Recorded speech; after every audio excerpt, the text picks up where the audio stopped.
आप हम दो हमारे दो नहीं चार पैदा कीजिए और दो को बागी बनाइए, विद्रोही बनाइए। जब आपके सामने इसी प्रकार की आफतें आएंगी तो वो बागी बनकर उनका मुकाबला करेंगे। नमस्कार, जोहार, अभिनंदन आपका। मैं अरविंद मुखातिब हूं आपसे और आप देख रहे हैं लोक चेतना। आपने सुना विधायक जयराम महतो जी क्या कह रहे हैं?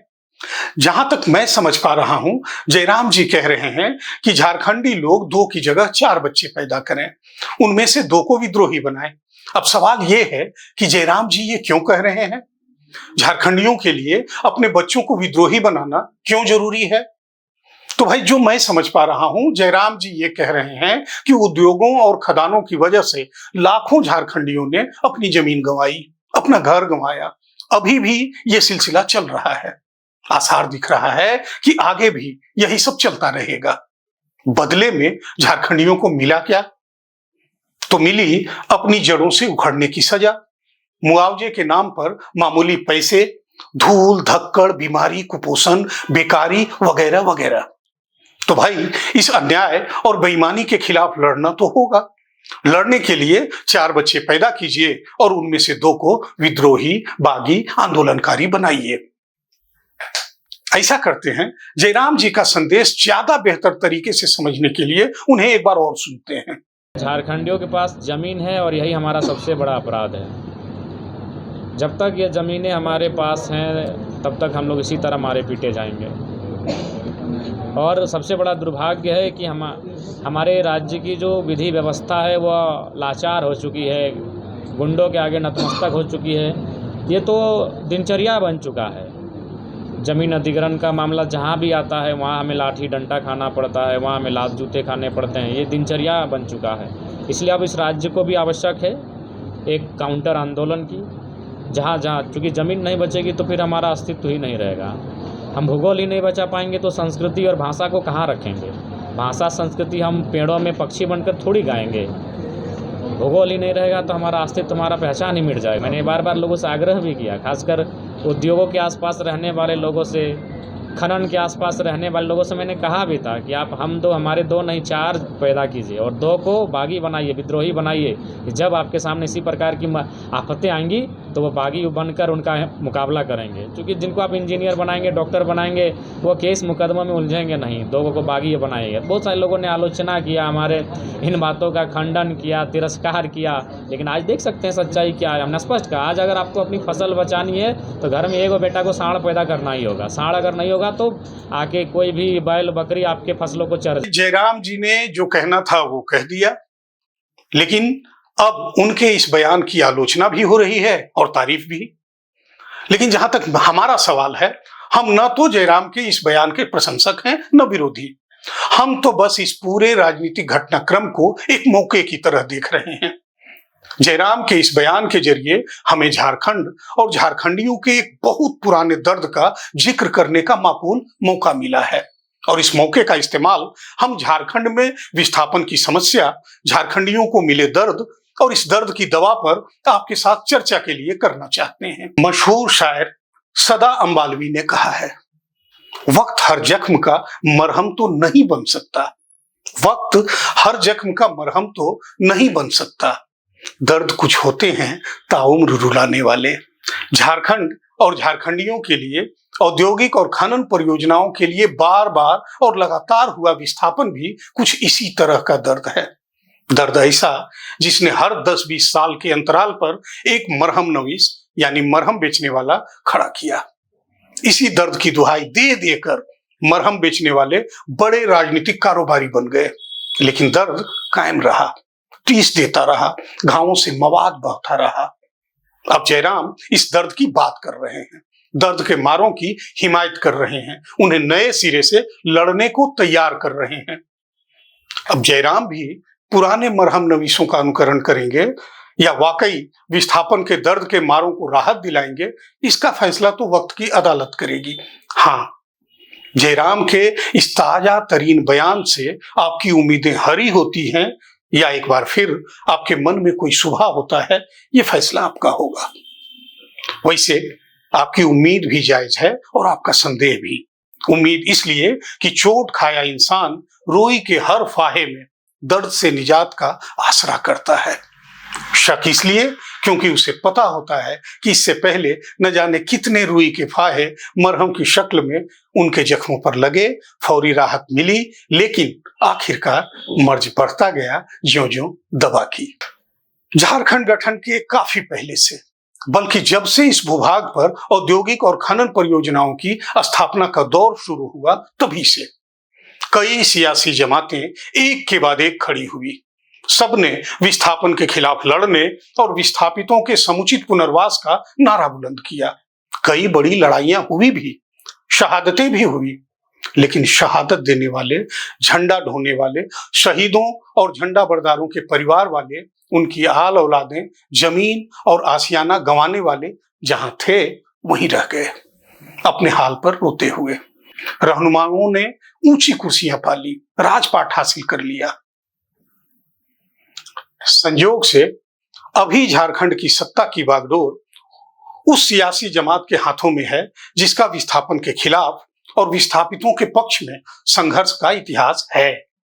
उस सियासी जमात यानी झारखंड मुक्ति मोर्चा के कार्यकारी अध्यक्ष और राज्य के मुख्यमंत्री ने करीब साल भर पहले ही कैबिनेट में विस्थापन आयोग के गठन का प्रस्ताव पारित किया था।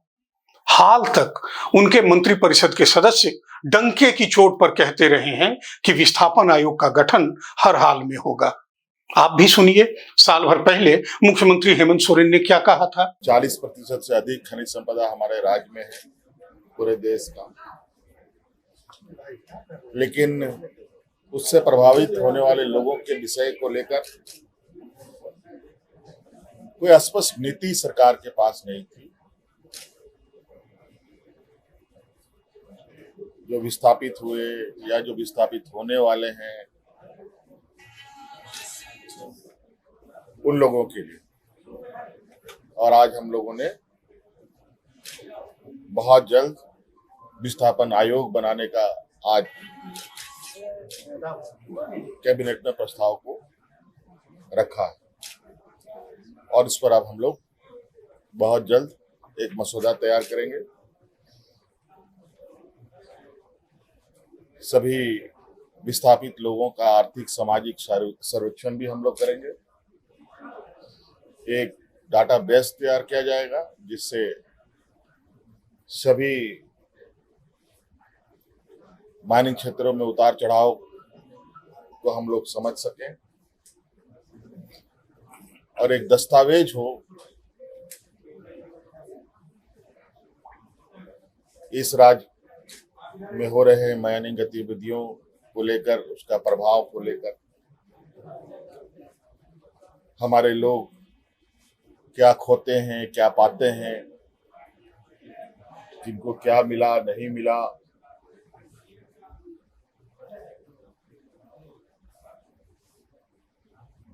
इसका प्रभाव क्या है, इसको लेकर हम लोग बहुत जल्द उसका एक मसौदा तैयार करेंगे। और जो यहाँ पर हमारे ग्रामीण क्षेत्र के लोग, जिनको खेत खलिहान घर द्वार छोड़ना पड़ता है, उनको कैसे राहत पहुंचाई जाए, इसके लिए हम लोग, सरकार एक नीति बनाएगी और इस नीति के साथ हम लोगों को, जो लोग प्रभावित लोग हैं, उन पर और उनके लिए हम लोग काम करेंगे। ये सब अब हमने कहा है तो इसको धरातल पे उतारना भी हमारी जिम्मेवारी है। अब ये पहले ही हो जाना चाहिए था, लेकिन ये आज हमने ये निर्णय लिया है, तो निश्चित रूप से आप आश्वस्त रहें, जितना जल्दी हो सके हम लोग इसको प्राथमिकता के आधार पर हम लोगों ने इसी सब्जेक्ट को आज हम लोगों ने इस पर सहमति जताई। मुख्यमंत्री के तौर पर अपना दूसरा कार्यकाल शुरू करते वक्त हेमंत सोरेन ने विस्थापन आयोग के गठन का प्रस्ताव कैबिनेट में लिया था। लगभग तभी रांची के स्मार्ट सिटी में मंत्रियों के लिए बंगले बनने की शुरुआत हुई थी।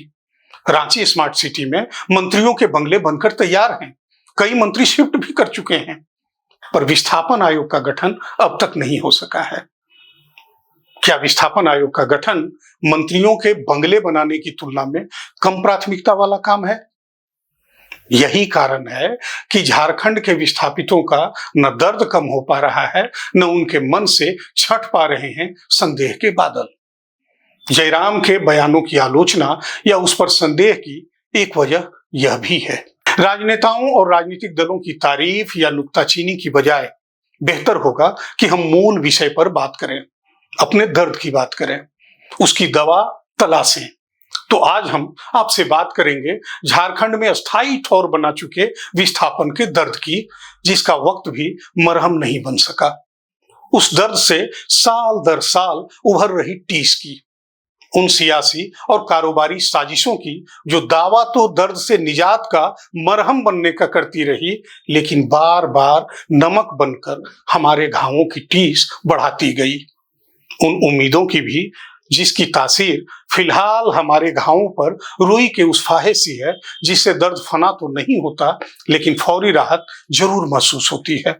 विस्थापन के दर्द और भरोसे के इस संकट को समझने के लिए हमें इतिहास के कुछ पन्नों को पलटना होगा। झारखंड में औद्योगिकरण और खान खदानों ने यहाँ के स्थानीय रैयतों को, जिनमें बड़ी आबादी आदिवासियों की है, अपनी जमीन, अपनी जड़ों से उजड़ने उखड़ने को मजबूर कर दिया है। झारखंड में विकास, खनन परियोजनाओं और औद्योगिकरण के नाम पर विस्थापन का योजनाबद्ध इतिहास 1893 ईस्वी से प्रारंभ होता है।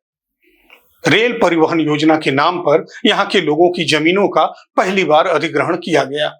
इसके बाद झारखंड में खनन परियोजनाओं एवं आधुनिक उद्योगों की स्थापना लगातार चलती रही। खनन एवं औद्योगिक गतिविधियों के साथ साथ इस क्षेत्र में विस्थापन एक ज्वलंत मुद्दा बना रहा। आजादी के बाद झारखंड भारत के आधुनिक उद्योगों का महत्वपूर्ण ठिकाना बना। यहाँ टिस्को का विस्तार हो या बोकारो स्टील प्लांट की स्थापना या फिर रांची में एचईसी की स्थापना, हजारों एकड़ जमीन सरकार विकास के नाम पर लेती रही है, परंतु इस औद्योगिक विकास का आर्थिक लाभ जमीन गंवाने वालों को, खासकर आदिवासियों को नहीं मिला, बल्कि उनकी जनसंख्या का अनुपात भी घट गया। झारखंड में आदिवासियों की जनसंख्या वर्ष 1931 में 50% से घटकर वर्ष 2011 में 26.2% हो गई है। झारखंड में भूमि अधिग्रहण और विस्थापन इतने बेतरतीब तरीके से हुआ है कि उसका सही और प्रामाणिक आंकड़ा उपलब्ध कराना आसान नहीं है। इसीलिए हम भी अपने आंकड़ों के 100% सही होने का दावा नहीं करते।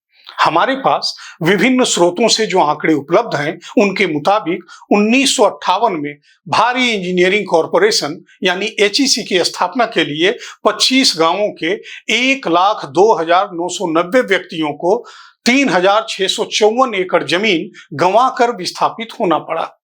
ज्यादातर जमीन गंवाने वाले आदिवासी ही थे। बोकारो स्टील प्लांट की स्थापना के लिए 34,227 एकड़ भूमि से 46 गांव के लोग विस्थापित हुए, जिनमें 12,487 आदिवासी थे। विभिन्न कोयला खनन परियोजनाओं के लिए 1981 से 1985 के बीच 32,709 परिवार के 1,80,100 लोग विस्थापित हुए। झारखंड के 24 में से 12 जिलों धनबाद, बोकारो, रांची, रामगढ़, हजारीबाग, गिरिडीह, गोड्डा, पाकुड़, देवघर, लातेहार, चतरा और पलामू में कोयला खदानें हैं, जिनमें से 11 जिलों की खदानें ऑपरेशनल हैं। फिलहाल पलामू की खदान ऑपरेशनल नहीं है। झारखंड में पहले से कोल इंडिया लिमिटेड की 3 सहायक कंपनियां सेंट्रल कोलफील्ड्स लिमिटेड यानी CCL, Bharat Coking Coal Limited यानी बीसीसीएल और ईस्टर्न कोलफील्ड्स लिमिटेड यानी ईसीएल कोयला खनन करती रही हैं। इंडिया स्पेंड द्वारा की गई गणना के मुताबिक राज्य में इन 3 कोयला खनन कंपनियों के लिए अब तक कम से कम 75,033.53 हेक्टेयर यानी 1,85,411.72 एकड़ जमीन का अधिग्रहण किया गया है। राज्य में सीसीएल के द्वारा 44,825.71 हेक्टेयर यानी 1,10,791.45 एकड़, ईसीएल के द्वारा 5,670 हेक्टेयर यानी 14,010.87 एकड़ और बीसीसीएल के द्वारा कम से कम 24,573.8 हेक्टेयर यानी 60,723.18 एकड़ जमीन का अधिग्रहण किया गया है। ये तो हुआ सरकारी कोयला कंपनियों के कारण हुआ विस्थापन। सरकार द्वारा निजी कंपनियों को वाणिज्यिक कोयला खनन की अनुमति दिए जाने के बाद अब कोयला खनन का परिदृश्य बदल रहा है और कई निजी कंपनियों को झारखंड में कोयल ब्लॉक आवंटित किए गए हैं। भारत सरकार के नियंत्रण वाली बिजली उत्पादक कंपनी एनटीपीसी भी सीधे तौर पर खुद के थर्मल पावर के लिए कोयला खदानें ले रही हैं, जो परंपरागत रूप से कोल इंडिया की कंपनियों की आपूर्ति पर निर्भर रहा करती थी। वर्ष 2029-30 तक देश में कोयले का उत्पादन 1.5 बिलियन टन तक बढ़ने का अनुमान है, जो वर्ष 2023-24 के 1012.14 मिलियन टन से करीब 1.5 गुना अधिक होगा। जाहिर है कि उत्पादन वृद्धि में झारखंड का भी योगदान होगा और इसकी कीमत यहाँ के लोग यानी रैयत किस रूप में चुकाएंगे ये समझना ज्यादा मुश्किल नहीं है। कोयला के अलावा 2 प्रमुख खनिजों बॉक्साइट और आयरन ओर का झारखंड में व्यापक स्तर पर खनन होता है, जिससे यहाँ के लोग प्रभावित हुए हैं, हो रहे हैं। हालांकि इसके अलावा भी कई दूसरे खनिजों जैसे कॉपर और गोल्ड और लाइमस्टोन, ग्रेफाइट आदि का भी खनन यहाँ होता है।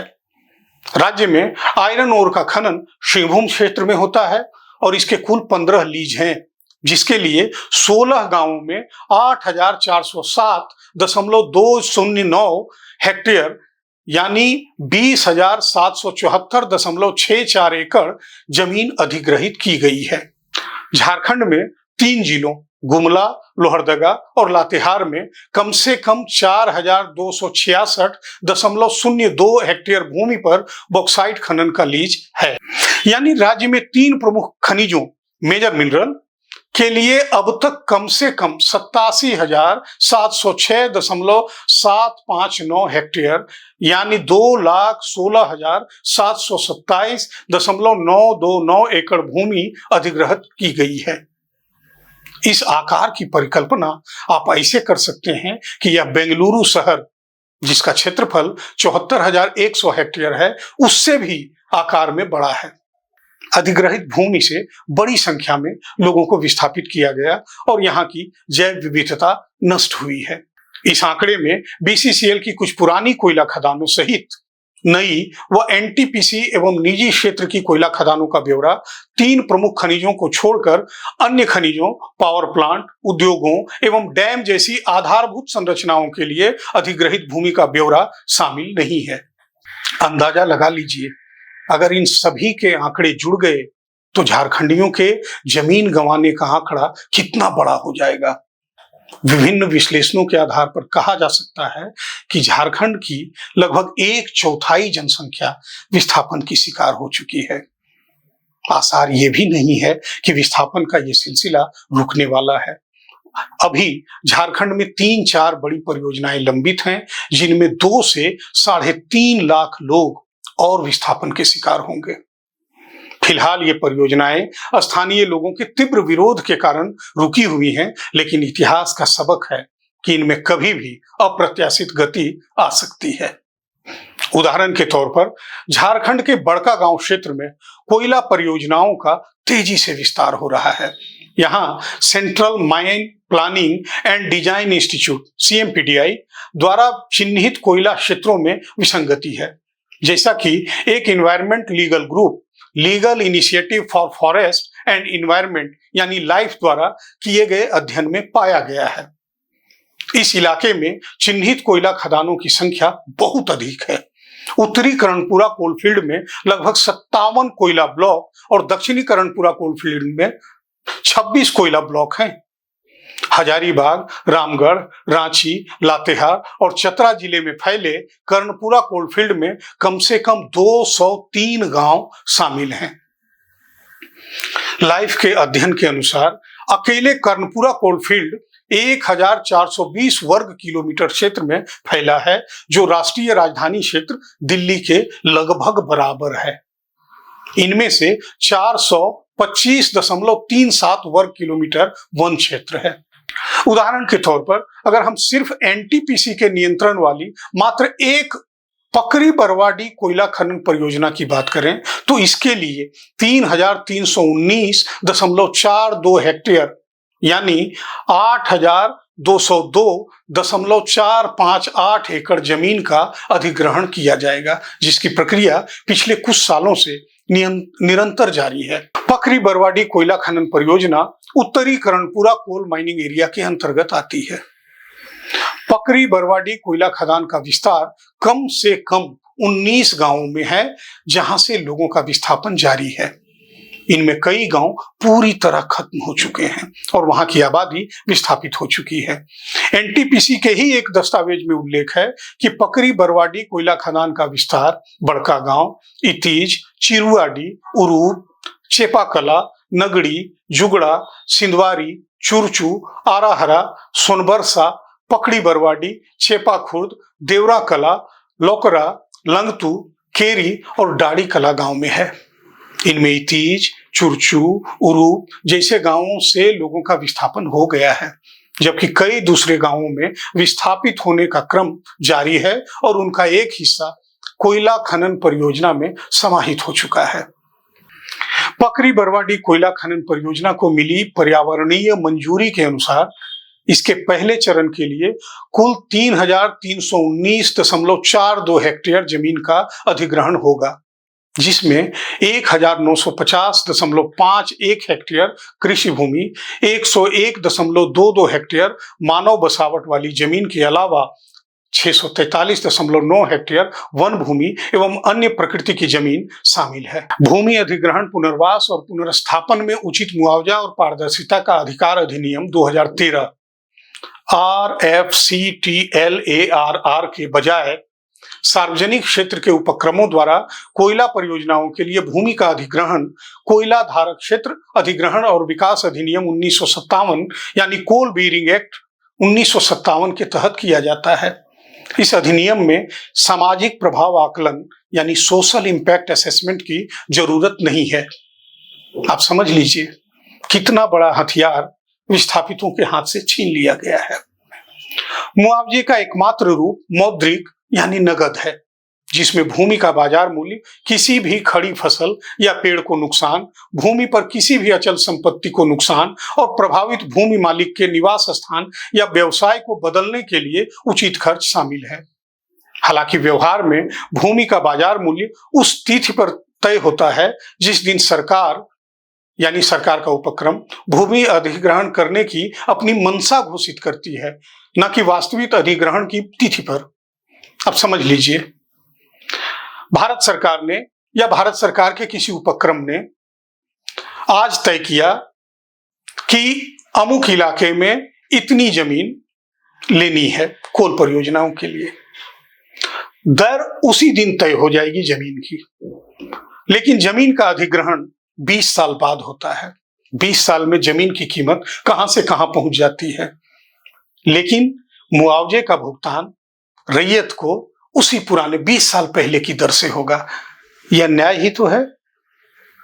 इसके अलावा कोल बेयरिंग एक्ट 1957 में किसी ऐसे व्यक्ति के लिए कोई सुरक्षा नहीं है जो पहले से ही विस्थापित हो चुका है। 2013 के कानून में कहा गया है कि या तो पहले विस्थापित हुए लोगों को फिर से विस्थापित नहीं किया जाएगा या उन्हें दोबारा मुआवजा दिया जाएगा। कोल बेयरिंग एक्ट में यह सुरक्षा नहीं है विस्थापितों के लिए। पकरी बरवाडी खदान के लिए अपनी जमीन खोने वालों का कहना है कि मुआवजे के लिए पूर्व निर्धारित दर 20 से 24 लाख रुपए प्रति एकड़ के बीच है और प्रति वयस्क व्यक्ति की राशि वर्तमान में 10.85 लाख रुपए है। विस्थापित होने वाले बसने के लिए नई जमीन खरीदते हैं, नया आशियाना बसाते हैं, लेकिन कोयला परियोजनाओं का अंधाधुंध विस्तार देखकर उन्हें भविष्य में भी वहां से विस्थापित होने का भय सताने लगता है। तकलीफ और भी है। विस्थापितों का कहना है कि कुशल नौकरियां ज्यादातर दूसरे राज्यों से आने वाले लोगों को मिलती हैं, जबकि स्थानीय लोग, खास तौर पर अनुसूचित जनजाति और अनुसूचित जाति के लोग अपने पुरखों के मूल निवास स्थल से विस्थापित हो जाते हैं। कई लोग जिन्होंने अपनी पैतृक जमीन छोड़ दी है, वे आजीविका के अवसरों की तलाश में राज्य से बाहर चले जाते हैं। जबकि झारखंड पुनर्वास एवं पुनर्स्थापन नीति 2008 में कहा गया है कि प्राकृतिक न्याय की मांग है कि झारखंड में होने वाली किसी भी विकास गतिविधि का लाभ परियोजना से प्रभावित स्थानीय लोगों को भी मिलना चाहिए, जो अपनी जमीन, जंगल, जल संसाधन और अन्य प्राकृतिक संसाधनों का त्याग करते हैं, जबकि बाहर से आने वाले प्रवासी या निवेशक ऐसा नहीं करते। लोगों के पिछले अनुभव से पता चलता है कि झारखंड में विभिन्न परियोजनाओं के कारण विस्थापित हुए अधिकांश लोगों का न तो उचित पुनर्वास हुआ है और न ही उन्हें फिर से बसाया गया है। इस प्रकार विस्थापन के कारण स्थानीय लोगों को आजीविका की तलाश में राज्य से कहीं और पलायन करना पड़ा है। झारखंड पुनर्वास एवं पुनर्स्थापन नीति 2008 में भी स्वीकार किया गया है कि झारखंड के लोगों, खासकर आदिवासियों की सामाजिक, आर्थिक, राजनीतिक और सांस्कृतिक पहचान प्रवासी समूहों के कारण प्रतिकूल रूप से प्रभावित हुई है। लोगों की शिकायत यह भी है कि स्थानीय लोगों के शिक्षा का स्तर कम होने से उन्हें नुकसान अधिक होता है और खनन प्रभावित पहली पीढ़ी अगर नौकरी पाती भी है तो उसकी अगली पीढ़ी नौकरी नहीं पा पाती है। सरकारी कंपनियां अब थर्ड पार्टी यानी निजी आउटसोर्सिंग कंपनियों के जरिए खनन का काम करवाने लगी है, जिससे रोजगार और आजीविका का संकट और बढ़ा है। कोयला खनन परियोजनाओं के विस्तार के लिए जमीन अधिग्रहण से यहाँ के लोगों का जीवन अस्त व्यस्त हो गया है। लोगों का खतियान खत्म हो जाने से उनके सामने पहचान का संकट उत्पन्न हो गया है। जाति प्रमाण पत्र, आवासीय प्रमाण पत्र बनाने के लिए खतियान की जरूरत होती है, लेकिन जब वह लोगों के पास नहीं होगा तो दिक्कत आएगी। एक समस्या और है, झारखंड के ज्यादातर रैयतों के पास जो जमीन है वो गैर मजरूआ खास नेचर की है, जिस पर भूमि अधिग्रहण करने वाले सरकारी बाबू रैयत का हक मानते ही नहीं। हाईकोर्ट और कैबिनेट के फैसले तथा राज्यपाल के अभिभाषण में घोषणा के बाद भी जमीन से जुड़े महकमे के बाबू जिन जमीनों की न लगान रसीद काटते हैं, न इन जमीनों की रजिस्ट्री हो पा रही है। यानी ऐसी जमीन गंवाने के बावजूद मुआवजा पाना रैयतों के लिए टेढ़ी खीर है। अपने एक पिछले वीडियो में हम जमीन के इस मायाजाल पर विस्तृत चर्चा कर चुके हैं। आपकी सुविधा के लिए हम उस वीडियो का लिंक आपको यहाँ उपलब्ध करा रहे हैं। लिंक इस वीडियो के कमेंट बॉक्स में भी उपलब्ध करा रहे हैं। जमीन के मामले में सरकारी बाबुओं के खेल को अगर आप समझना चाहते हैं तो इस वीडियो को जरूर देखें। इस पूरे ब्यौरे का लब्बो-लुबाब यही है कि विस्थापन झारखंड का काफी पुराना और असहनीय दर्द देने वाला रोग है, और ज्यादा तकलीफ देने वाली बात यह है कि अभी भी जो कुछ हो रहा है या होने वाला है उससे आसार दर्द और मर्ज के बढ़ने के हैं। वैसे राहत की उम्मीद भी दिख रही है। जैसा कि मुख्यमंत्री हेमंत सोरेन गाहे बगाहे दावा करते हैं, सूबे की मौजूदा सरकार आंदोलनकारियों की सरकार है, विस्थापन के मुद्दे पर संजीदा है। 7 मार्च 2022 को अपनी पिछली सरकार के कार्यकाल में बजट सत्र के मुख्यमंत्री प्रश्नकाल के दौरान मुख्यमंत्री हेमंत सोरेन ने आजसू विधायक सुदेश महतो के एक सवाल के जवाब में विश्वास दिलाया कि राज्य में विस्थापन को लेकर पुनर्वास आयोग का गठन जल्द किया जाएगा। इस साल भी बजट सत्र के दौरान 19 मार्च को झारखंड के भू राजस्व मंत्री दीपक बिरुआ ने विधानसभा में बताया कि विस्थापन आयोग के गठन की प्रक्रिया जारी है। विस्थापन आयोग के गठन के बाद राज्य भर में विस्थापन से जुड़े मामलों की समीक्षा की जाएगी और उचित समाधान निकाला जाएगा। तो बस आपके पास 2 रास्ते हैं। पहला तो ये कि सरकार की घोषणाओं और उन पर अमल की तैयारियों पर भरोसा करें, राहत का इंतजार करें। दूसरा रास्ता तो झारखंड लोकतांत्रिक क्रांतिकारी मोर्चा के विधायक जयराम महतो ने बता ही दिया है। एक तीसरा रास्ता भी है। हम सभी झारखंड में विस्थापन और विस्थापितों की समस्या को जन विमर्श के केंद्र में लाने की कोशिश करें। हम भी लोक चेतना के माध्यम से यही कोशिश कर रहे हैं। हमारी कोशिशों को समर्थन और प्रोत्साहन दें। हमारी प्रस्तुति को लाइक करें, शेयर करके ज्यादा से ज्यादा लोगों तक पहुंचाएं। हमारे चैनल लोक चेतना को सब्सक्राइब करके हमसे जुड़े रहें और कमेंट करके अपनी राय, अपनी सुझावों से हमें अवगत कराएं। फिलहाल अगली प्रस्तुति तक के लिए आप सभी सुधी दर्शकों से विदा चाहता हूं। जय हिंद, जोहार।